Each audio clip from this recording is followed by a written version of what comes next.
welcome everyone. Thanks for joining us. We're going to get started here. Welcome, my name is Taylor Ward and I am the Community Engagement Coordinator at Just Solutions Collective.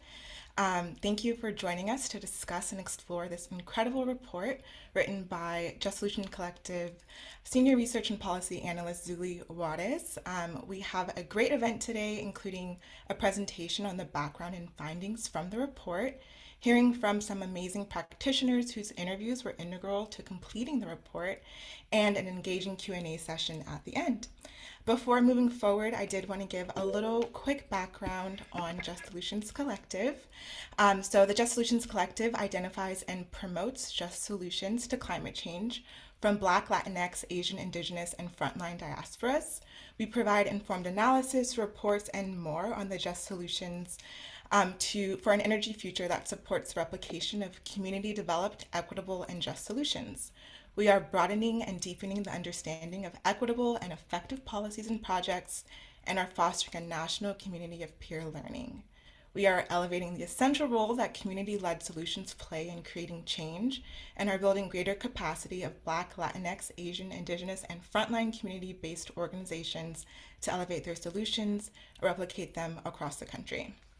And with that, I will turn it over to Zully. This presentation will be recorded for your viewing pleasure in the future. And if you have any questions throughout the presentation, feel free to use the Q&A box to leave them, and we'll get to it during our Q&A portion.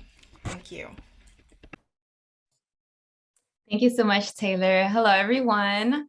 Thank you for joining. My name is Zully Juarez. I am the Senior Research and Policy Analyst here at Just Solutions Collective, and I'm excited to share this work with you all. And I'll just jump in with the reason why we chose this topic. So for us, it is essential to address energy burden reduction as an important part of the clean energy transition for environmental justice and climate change. Through this presentation and our latest report, which we'll share with you after, we explore just-centered policy and program solutions to address the issue while our nation considers changes to the energy sector. So for this presentation, we're going to briefly begin with the background, followed by key findings from the report and an amazing panel with an amazing group of folks. So if at any point you have questions, please feel free to insert them in the Q&A functions. Next slide, please. So we'll start off with some background information. Next slide. So studies show that lower income households spend a bigger share of their income on energy costs, whether that be electricity, natural gas, and other home heating fuels, than higher income households. In addition, the American Council for an Energy Efficiency Economy, ACE, did a 2020 report that found that low-income Black, Latino, and Native American households all face dramatically higher energy burdens than the average households. And through this research, we're able to see a racial disparity. And as it says, Black households face 43% higher, Latino households 20% higher, and Native American households face 43% higher. And then just other things to consider in addition to racial or class dynamics. Even before the COVID-19 pandemic recession, 1 in 5 households had to reduce or forgo basic necessities like food and paying medicine to pay an energy bill. So lower income families also disproportionately live in less efficient homes and are more often than not renters. So the COVID-19 pandemic, you can imagine, has exacerbated US energy poverty, simply the inability of a household to meet their energy needs. Next slide. Climate change also highlights the need to address high household energy burdens. So as extreme weathers are exacerbated by climate change, the demands for whether it be air conditioning and energy will simply increase. Energy is needed now more than ever to prevent indoor heat-related illness and deaths or lethal cold snaps, as we saw it happen in the Pacific Northwest and in Texas in 2021. In addition, most electricity used in the US is generated using fossil fuels, which further just exacerbates climate change and ultimately the energy burden. So right now, about 60% of this electricity generation was from fossil fuels. Next slide. So without explicit action, low and moderate income households, specifically low income households, are likely to face an increased energy burden during the transition to a clean energy system. So with adequate analysis and targeted programs and policies for LMI households, the energy transition is an opportunity to invest in reducing energy burden systematically. So as President Biden and the White House sets a 2030 greenhouse gas pollution reduction target to shift away from fossil fuels, transitioning the nation to a clean energy sector and mandate renewable energy, there are opportunities to address these impacts. However, if the opportunities are missed, there is a real risk that the energy burden for low-income households could get worse as a result of the energy transition. Next slide. So for these reasons, the Just Solutions Collective reached out to experts nationally who work with low-income, BIPOC, and frontline communities across the country and asked for their inputs on the issues. So interviewees include people from various expertise and backgrounds as listed. Next slide. So for our key findings, there are various challenges and solutions to addressing this energy burden as stated in our paper.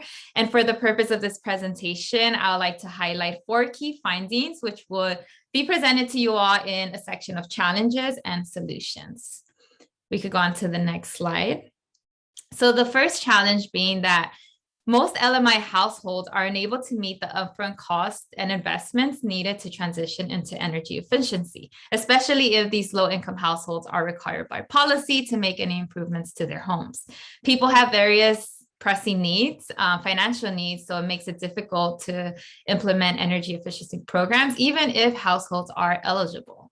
The second challenge is that often regulations commend early adopters by incentivizing renewables, but it can end up shifting costs to low-income consumers or making them pay higher per unit costs than wealthier consumers. This makes it inaccessible for LMI households because by the time it becomes affordable for them, whether it be federal and utility incentive programs might have already ended or the financial incentives have been reduced. But some solutions to these challenges are the first, that programs need to address affordability in 3 aspects. The first is bill affordability, which should include incentives and subsidies that target and benefit BIPOC frontline communities and low-income communities, in addition to tailoring programmatic resources and dollars to these communities. The second is ensuring that the transition is affordable. So this includes easier access to technology, for low-income and middle-income households. The third is a structure for regulatory consumer protections. Now, for the second solution is an increased allocation of funding or investments in programming to then reduce energy burden and the impacts to BIPOC low-income communities. So this is through light heat and weatherization assistance programs that simply need more funding and subsidies. Next, okay, this slide for shortcoming and program design, yes. So for the first challenge on this is that many programs are oriented for crisis relief, which is very important and very necessary. But households need programs to better support ongoing bills and energy burden reductions. So this support can include arrearage management, crisis assistance, and reduce future payments that are affordable to the households. It's important to target communities that are most subject to disconnection and other energy insecurities and equity factors. The second challenge being that weatherization and energy efficiency programs do not address poor housing conditions. So even if a household qualifies for a free weatherization program, if lead, mold, or asbestos are found in the home, most programs do not make allowances to cover the cost of fixing these problems. And also many contractors may refuse to do work if the housing itself needs some work as well. So for the solution side, policies and programs should be designed to eliminate high energy burdens and any cost attributable to fuel switching or any shift needed to make the transition happen. We believe that a well-designed policy should identify where costs are higher and keep them from falling onto low-income households. Weatherization and energy efficiency programs must be comprehensively included to address the needs of low-income households. Programs should direct grants and technical assistance support to communities that benefit from their assistance.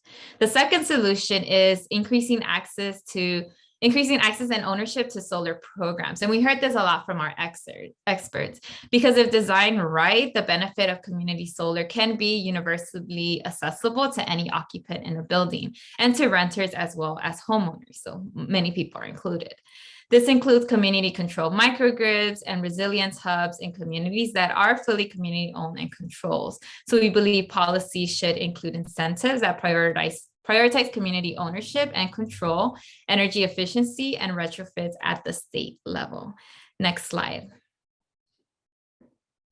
The third finding are participation barriers. So as many of us know, low-income energy assistance programs provide financially vulnerable utility customers with energy cost savings and payment assistance.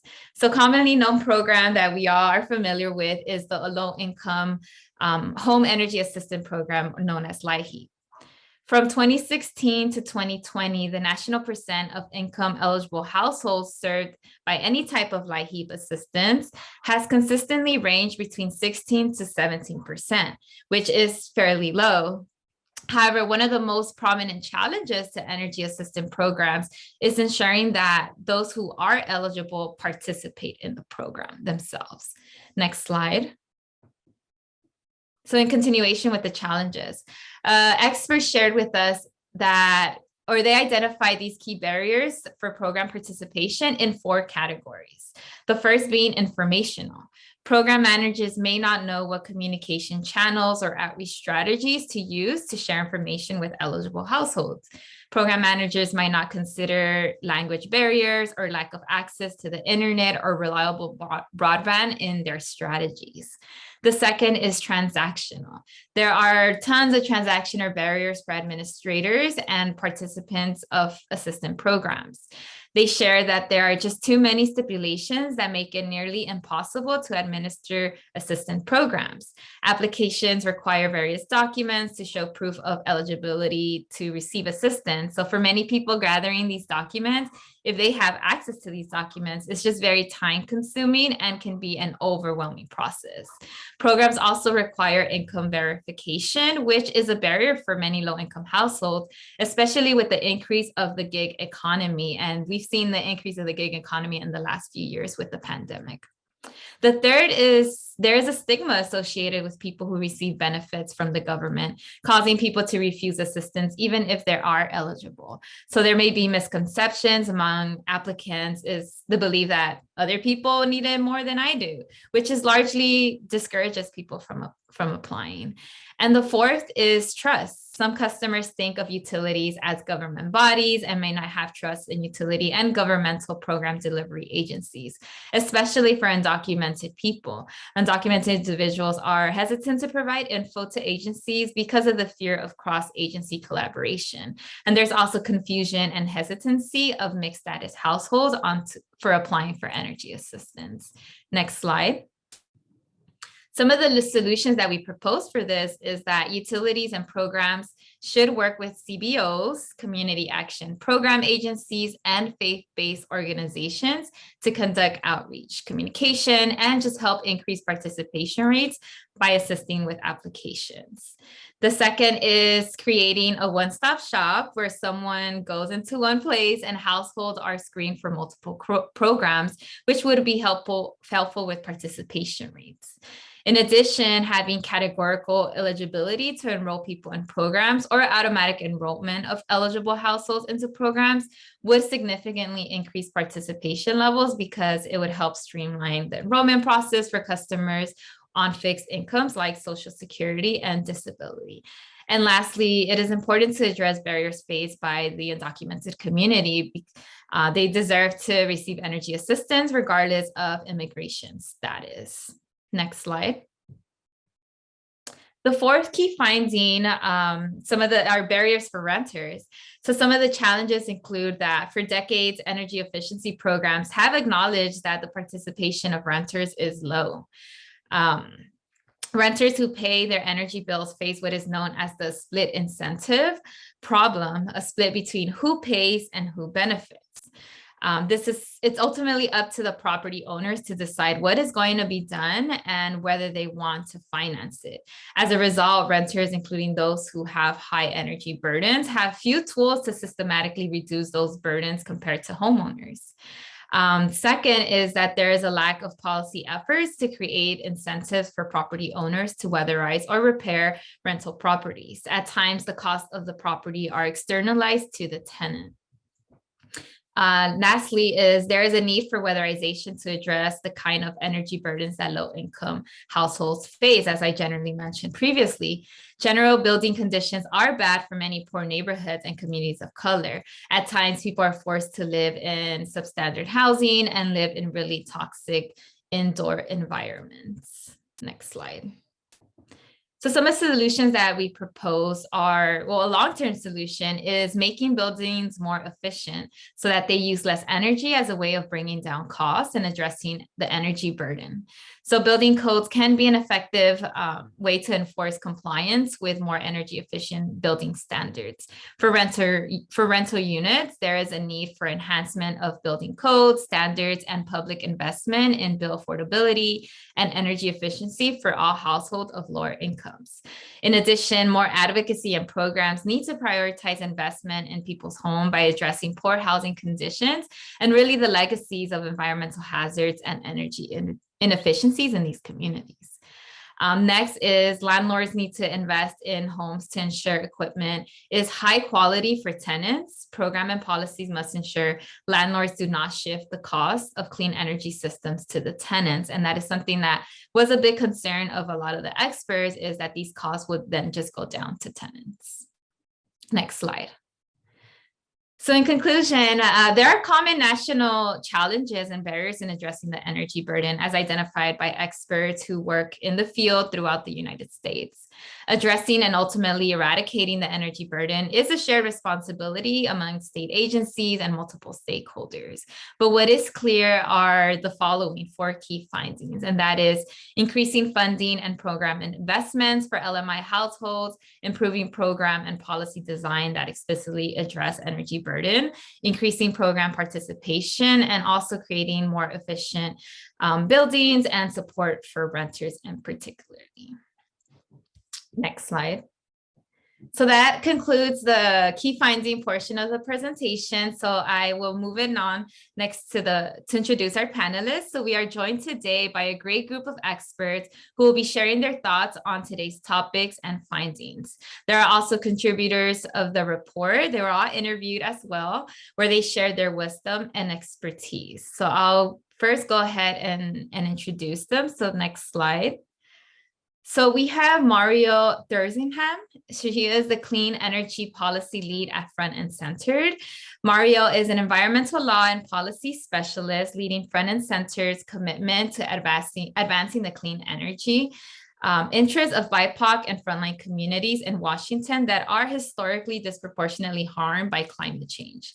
After completing her law degree, she worked on rule of law promotion in Central America, Central and Southeast Asia, Eastern Europe, and West Africa, where she observed how lasting reforms were all rooted in community-led initiatives supported by institutions and infrastructures. In Washington, Mariel supports progressive policies that center energy democracy and climate justice in the legal and regulatory framework through coalition building and outreach and advocacy.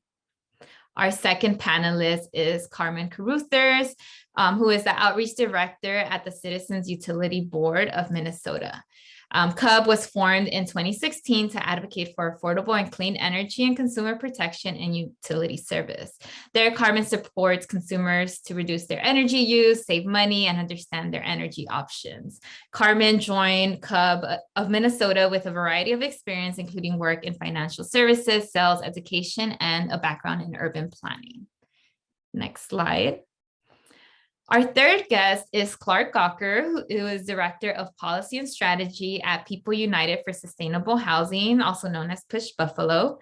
They are a grassroots community-based organization working at the intersection of housing, climate, and environmental justice. Clarke helps lead efforts with Push staff and members to achieve a just transition from extractive fossil fuel economy and through strategic campaign development, program implementation, and policy advocacy.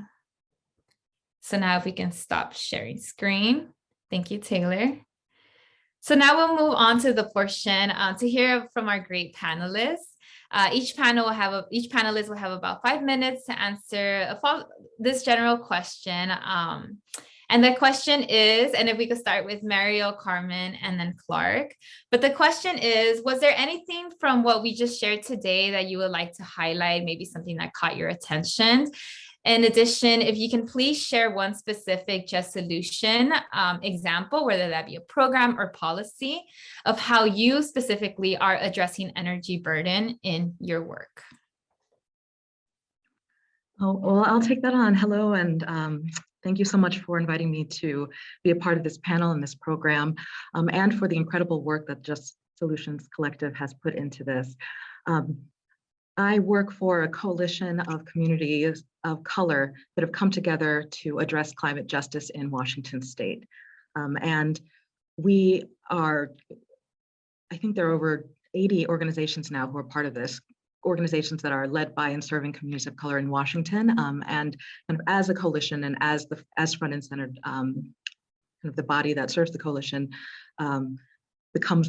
grows and becomes more kind of prominent and present in the regulatory spaces and in the legislative spaces and all kind of environments where advocacy happens and where we can exert influence on decision makings around funding and policy and program design and everything. Then we're seeing that at pace with penetration of the ideas around equity, equitable solutions, justice. How is justice present in the energy system? And by and large, energy burden is what kind of grabs attention and resonates most immediately with kind of the existing stakeholders and a lot of the key players in the energy system. And that is where there is very clear and identifiable and great need. And I think a great or increasing spirit around collaborative solutions to understanding it and to applying policy and programs to addressing it. And so with greater interest in solutions, communities of color, community organizations, environmental, low-income representatives are being invited, or seeing opportunities to engage on this from policymakers and from utilities directly. Utilities, in Washington at least, largely under the direction of legislative initiatives like the Clean Energy Transformation Act, which requires that energy assistance be provided to reduce energy burden to 6%, or to no greater than 6% for highly burdened low-income households, and that utilities have to kind of demonstrate progress towards meeting those targets, and requirements around energy assistance, outreach, community engagement, and designing. And so utilities are placed as the primary actors in moving this forward. And the regulators and those who are holding utilities accountable are also obviously kind of setting the policy and the guidance for making progress there. And there's very, very approaches to meeting these targets and these goals and addressing energy burden.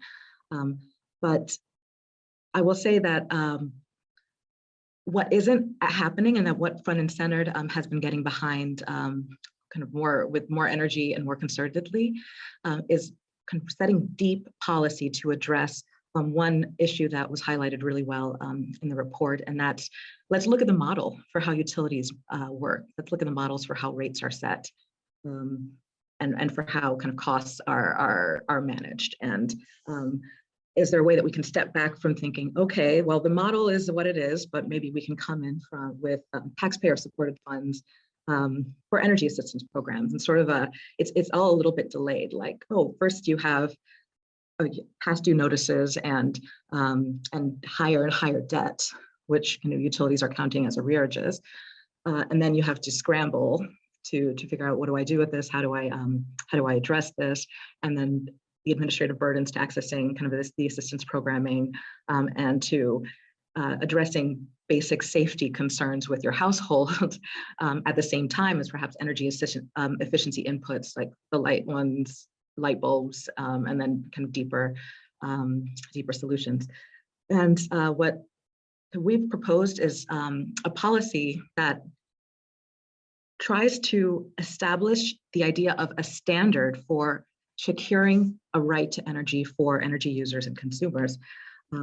And it's called the Energy for All policy.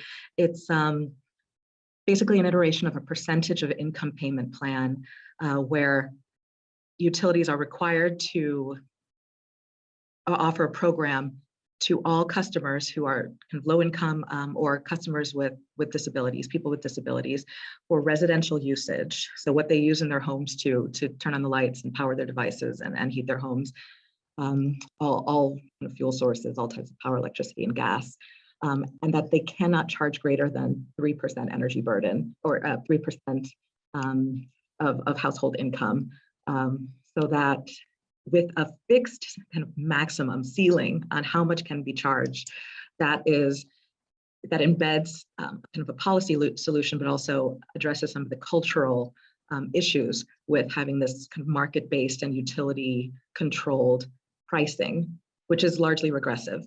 So we haven't passed the policy yet. It's a proposal that's sitting in the legislature, but we are having more conversations, getting more attention on this, and really raising some greater awareness around the opportunity here for looking at the model for how the energy system works and how utilities kind of price out things, and then how those prices are kind of spread regressively over customers, and shaking that model up and thinking, what can you do upfront to absolutely secure affordability? And that's by making that commitment. It's changing practices and operations, but in a way that ultimately kind of really examines the foundations of kind of the structure for how utilities have worked up to this point, but this could really move us towards a better, like a better model, more progressive model, a model that puts affordability first, and protects and secures the dignity of consumers who will see a bill that is reflective of what is affordable for them, rather than a bill that will accrue debt when they cannot pay, when there's an inability to pay or other barriers to keeping up, and then they have to kind of scramble down the line to be made whole or address debt or kind of challenge fees, and so that's one way that we are working on this, and we're really we're really keen on policy solutions that look really deeply at the structures that are a part of why there is energy burden, why that's even an issue. Great, thank you so much, Mariel. Energy for All policy, amazing. We'll also pass it on to Carmen to also share some few words again of the work that you are doing. Thank you. Great, yeah, and thank you again for doing this study. I think as we're working on creating a cleaner grid and transitioning our whole energy system, it's super important that we make sure we're not creating further harm to communities that have already borne, the majority of the negative impacts of our existing system, and that we can actually take steps to improve everybody's condition. And I think if if anyone's looked at their energy bill in the last few months, I know many people across the country are seeing, seriously high energy costs. And I think these recent price spikes happening really highlight this need that the report brings out in terms of addressing both the existing need to pay bills and have them affordable, as well as the long-term need to invest in energy efficiency, because that does a couple things that's going to help all of our consumers across the country long-term, is that it brings down the costs immediately and over the long term. In addition, it kind of serves a little bit as an insurance policy, regardless of the fuel type we're using. So as the fuels we use change over time, just having more efficient buildings and using less of whatever fuel is heating our homes, electrifying our homes is going to be a good thing for all of us.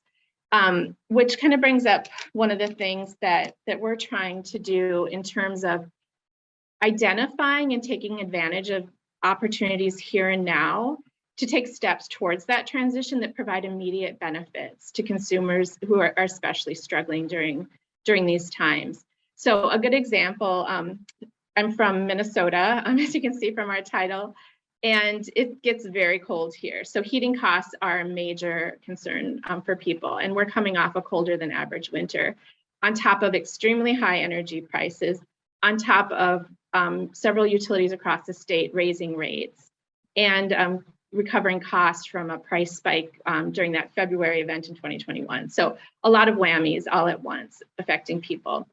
And when you're heating a home, currently in Minnesota, electric resistance heat, so you imagine electric register on people's homes, that's typically the most expensive way to heat a home.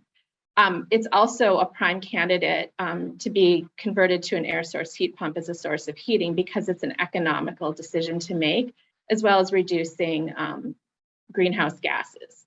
So looking at opportunities like that are already available provides immediate relief in terms of reducing a person's energy costs, as well as addressing some of the climate needs. And it turns out, a lot of the people who have electric heat could very well be renters because it's not the most economical choice. And if you owned your home, you would probably choose not to heat your home that way. So it also has the potential of addressing an important equity issue when it comes to renters. So those are the types of things that we try to identify and counsel consumers through to find reasonable, quick solutions. And even if they can't switch that electric heat to an air source heat pump, for example, we can inform them that there's a special electric heat rate, for example, that they can sign up for. So really trying to be practical in identifying resources for people when they reach out to us. Great, thank you for that, Carmen. And I'll pass it on to Clarke to share some words. Hey, thanks, Zully. And thanks for having me today. I'll say all of the challenges and solutions in the report resonate for better or worse. So yeah, great job with that. But yeah, I'll speak to a few things that Push has been doing. So we're about a 15-year-old member-based, community-based organization working at the intersection of housing, climate, and environmental justice.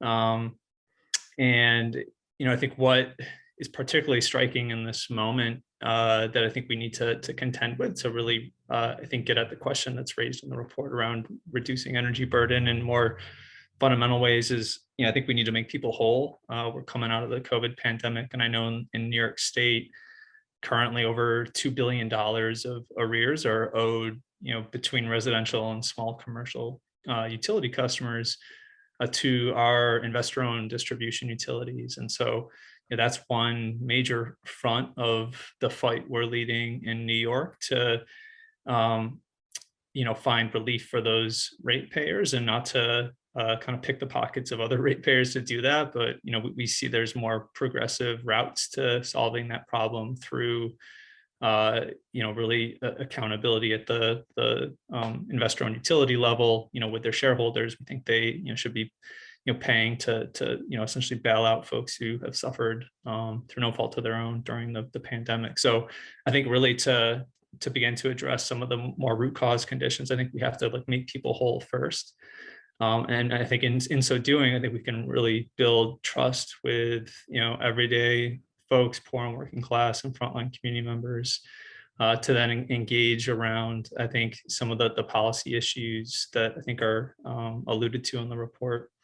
So that's just one point I wanted to make at the outset. And then, for Push, back in 2009, we were part of a statewide policy campaign to push for kind of cutting edge energy efficiency retrofit legislation called Green Jobs, Green New York that kind of signaled that kind of a sea change in how the state delivered energy efficiency and clean energy services. And for the first time, sought to bring in community-based organizations as kind of key partners in the delivery of those services.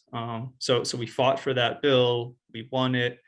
And for the last 10 years, Push Buffalo has been a contractor with the State Energy Authority, NYSERDA, doing that work of educating residents in our communities about the benefits of energy efficiency and clean energy, and then building, trusting, deep relationship with folks, and then serving as their advocates and intermediaries between both the bureaucracy. So we know that for folks to get from point A to point Z and to have their needs met in some of these programs, they really need someone there to navigate for them and advocate for their interests with the program administrators. For us at the state level, we have kind of a mix of state administered programs and utility administered programs in New York. Most of the low income programs are administered by the state directly.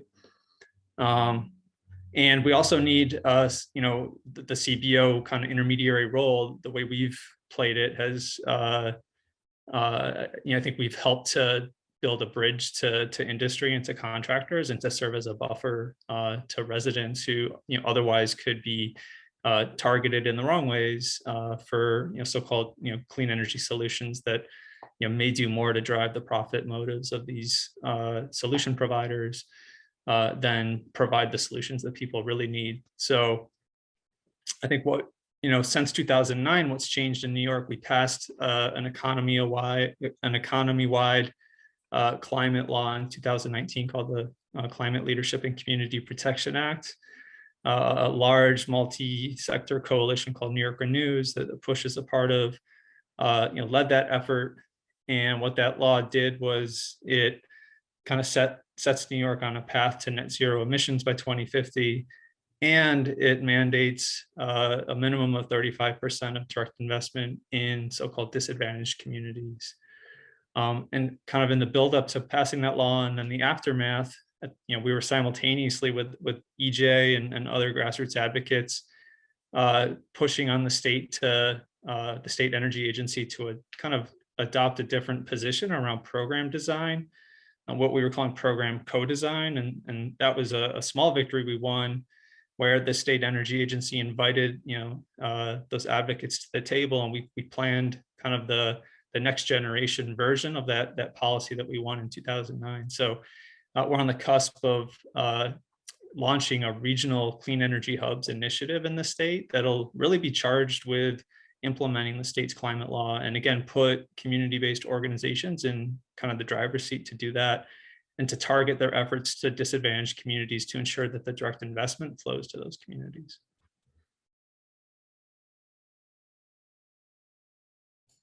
Thank you for that. I think you all touched on very specific but unique ways of approach, right? I think, Mariel, you shared more of the policy in terms of what you're implementing in Washington with having utilities requiring them to provide customers their needs without having to charge more than 2% of their incomes.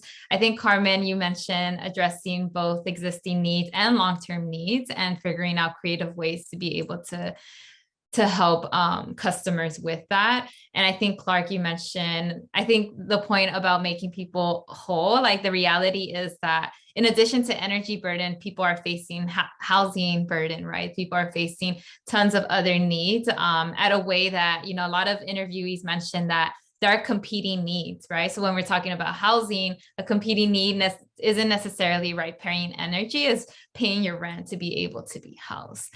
So I think that's one of the challenges that were shared.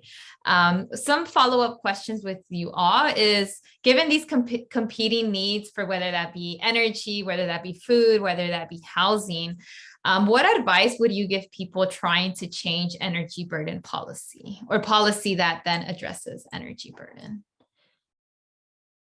And anyone can answer as well.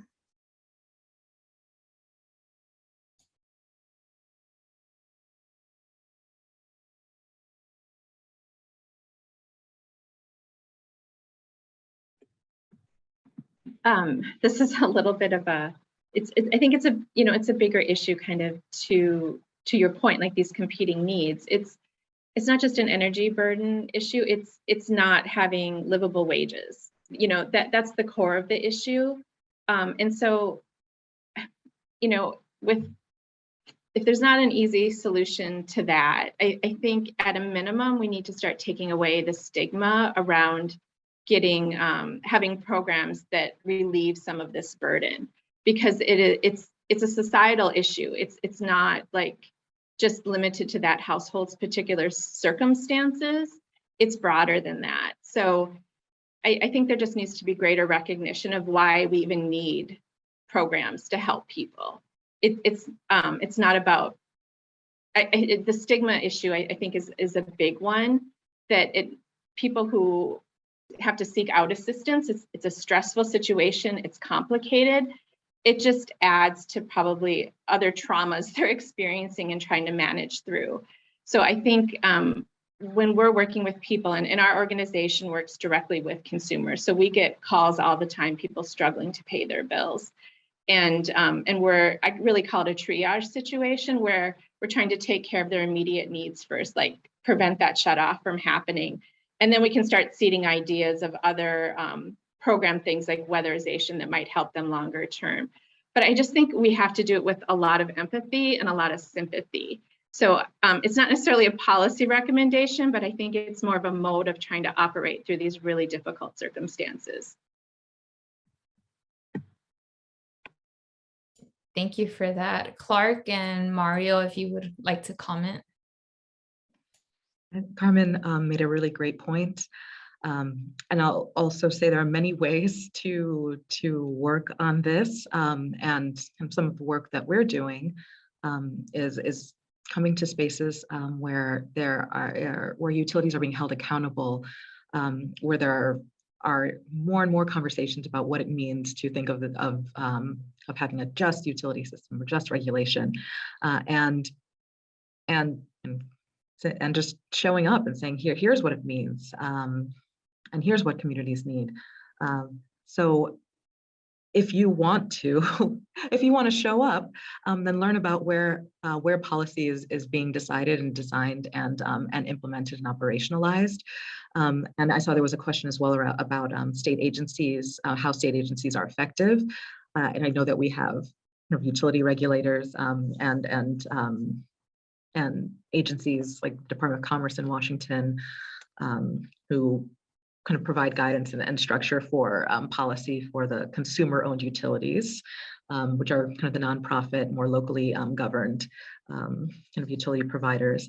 And then there's the Utilities and Transportation Commission, which oversees and regulates the for-profit or investor-owned utilities who provide power, electricity in particular, to about half of the population of the state. And there are a whole bunch of utilities if you really count them, if you count both the investor and the consumer owned. And it really, like, to have the most bang for your participation, for your showing up, you need to go, work on trying to get laws developed and passed or kind of amended, and then rule interpretations,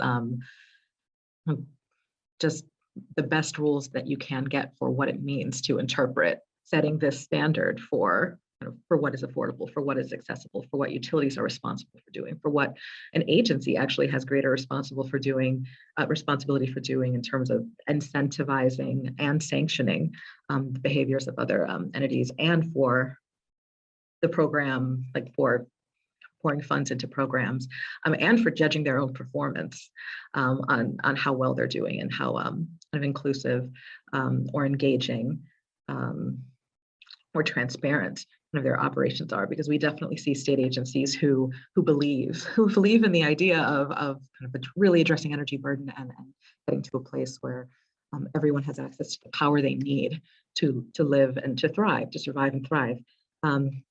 But beyond belief, they're just held back by a lot of internal barriers and kind of within the institutions. So I think the more diversity of voices who show themselves present, I think that is going to be really important for driving change, especially in the forums where it tends to be a lot of the same players and folks who have kind of bought into the system as it is. And so if that's kind of the regulatory side, kind of the administrative side in particular, I will I will support and encourage greater participation there. Thank you. I think a key word that I heard from what you shared is accountability. How then we can show up to make sure that utilities are accountable. And what does it mean to have a just regulation? And earlier you mentioned, how can we rethink these models? How can we kind of shift the framework of these models? And I'm not sure if the audience can see, but the question also that Mariel was referring to, and it's a question from the audience, so we can review that. Which state agencies do you see as most effective in implementing some of these programs and increasing accessibility? How would you see this happening at the state, county, or federal level? So thank you, Mariel, for sharing that. And I want to give that opportunity for Clarke and Carmen, if either of you would like to comment on that question as well. Yeah, I mean, I could just, I think, build on Mariel's response too, and I think hopefully answer that question as well. I think, the regulatory arena, I think, is a super important venue to both, I think, develop some deeper understanding for how it operates, where power lies, like certain points of leverage and whatnot to intervene. And I'll say, we've looked at those spaces and have kind of treated those from a community organizing vantage point as mobilization opportunities to kind of disrupt the very kind of like rarefied ways that kind of key players operate in those venues. So for instance, utility rate cases, we've seen are kind of fertile ground to enter into, and to do so with, if you work in partnership with, or if your organization is, a base building organization, to prepare and then bring directly impacted folks into the proceedings that make up those rate cases, or more generic policy proceedings, or I know in New York are pretty typical as well, and often where these kinds of policies are crafted. And so just one concrete example, several years ago, as the state Public Service Commission was administering a policy proceeding on energy affordability, they scheduled a so-called technical conference. Just the way they described that is they kind of put out notice, and it was ostensibly a public meeting, but it was held at the state capitol, like a small boardroom with, I can't even remember if there was remote options for participation, but we, along with some partners, traveled to the state capitol with about 24 members, just directly impacted folks, and sat in the meeting kind of in the gallery, weren't even invited to sit at the table, and just, I think, created a very kind of poignant moment there for kind of rank and file regulators and some of what they considered the technical experts, and said, we're the ones living through the crisis that is energy poverty, energy insecurity. And that really shifted the dynamic, and I think gave us more leverage to kind of open up new lines of conversation, and to kind of open their eyes to policy alternatives. Yeah, and if I might add to that, briefly, we're one of several organizations involved in a special project called the Peer Learning Energy Efficiency Cohort, and the whole purpose of that effort is to get representatives from community organizations educated and engaged in energy policy decisions, with a big emphasis on making sure that their voices are heard when we're actually going about designing energy efficiency programs. And we feel like there's been a lot of traction and acceptance of this concept, where a couple years ago that wasn't so common, but these folks now are commenting on different cases before our Public Utilities Commission, and are participating in studies, are being invited to discussions that are intended, to create change. So I really appreciate their panelists' acknowledgement of how important it is to get community members involved in the decision-making process. And it takes energy and commitment and time to do this, and making sure that members have the ability and capacity to do this is really important, because this is our energy systems. This is not the utility systems. This is for all of us, and we all contribute to it and should be benefiting from it too, and should have a role in designing what it looks like and what programs are provided. Sounds good. Thank you. And I know we have just a few last minutes, so I wanted to kind of combine this next question by Angela that shared, what should we keep in mind with the push for electrification? It is important to move to being carbon free, but we should also not create further harm. So in addition to that question, given the last few minutes, I also want to add, do any of you all have any parting thoughts that you would like to share with the audience as we wrap up as well?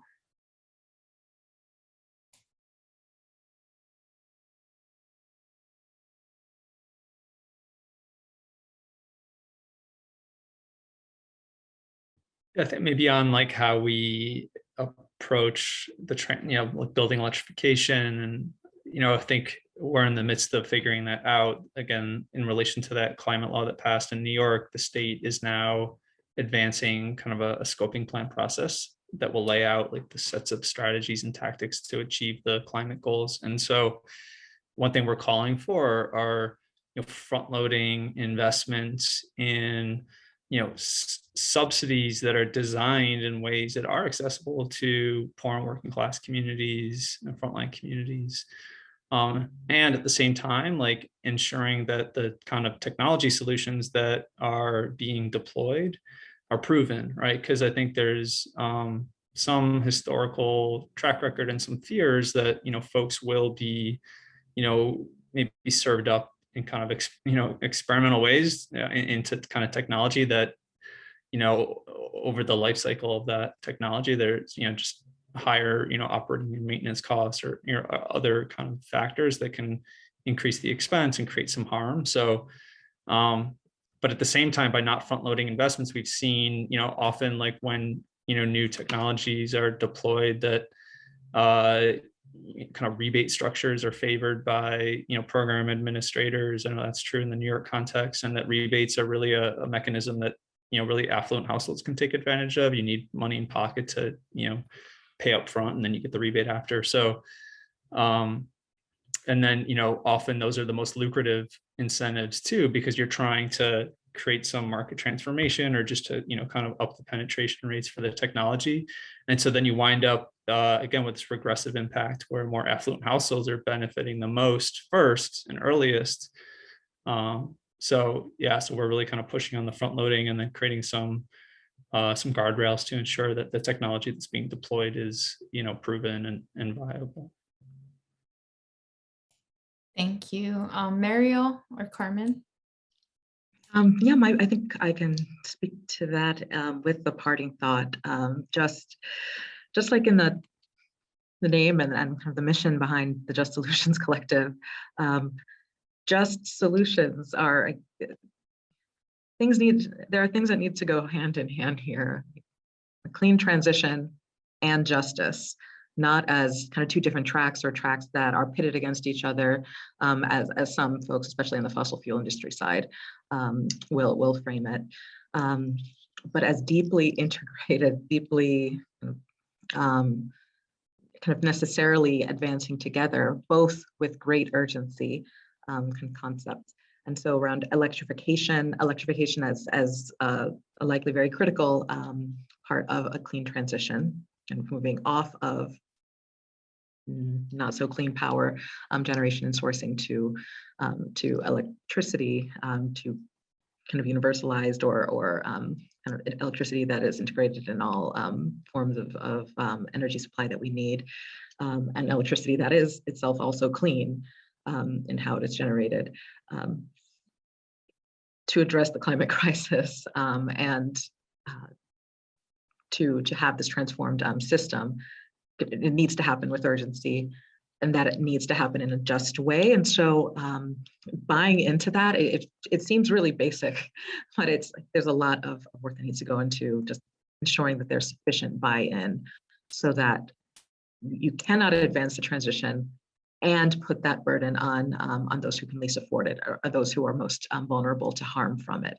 So the standards to protect and to secure access to vital energy are set as the transition is enabled, as electrification programming is put in place, and not like nothing should be an afterthought, and certainly not equitable protections against price increases, against being kind of burdened with or kind of trapped with the costs of being the kind of the only remaining customers in a shrinking kind of gas kind of utility system and whatnot. And so everything that kind of builds on the deep integration of the just transition is, I think that's the only way anyone should be thinking, but we've still got work to do to get there.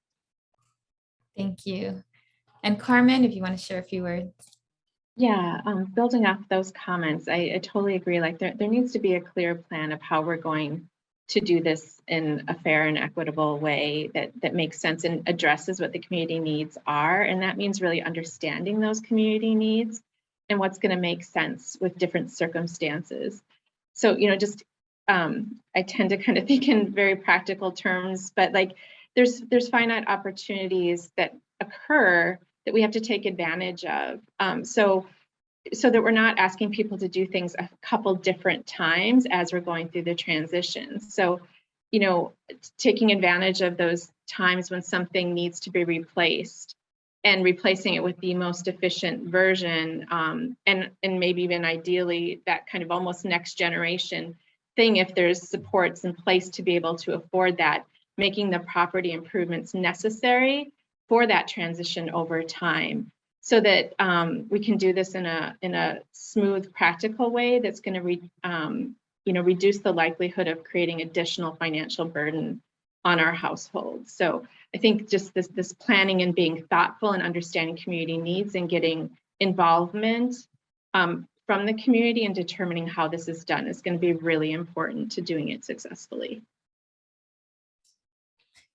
Thank you. We're right there on time. I really want to thank you all for attending and joining us today. Thank you so much for the panelists who not only joined us today, but also contributed to the report, sharing more about different models. And as all of you all mentioned, just solutions to ensuring that there is accountability and that folks have not only relieve energy burden, but could live a quality of life that they deserve.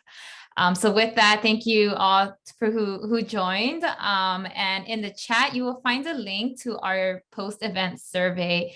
And we'll love to receive some of your feedback. And we will also be emailing out to everyone who attended today a recording of the webinar, as well as a copy of the full report, which is already out now. Once again, thank you all for joining us today, and have a great rest of your day. Thank you all.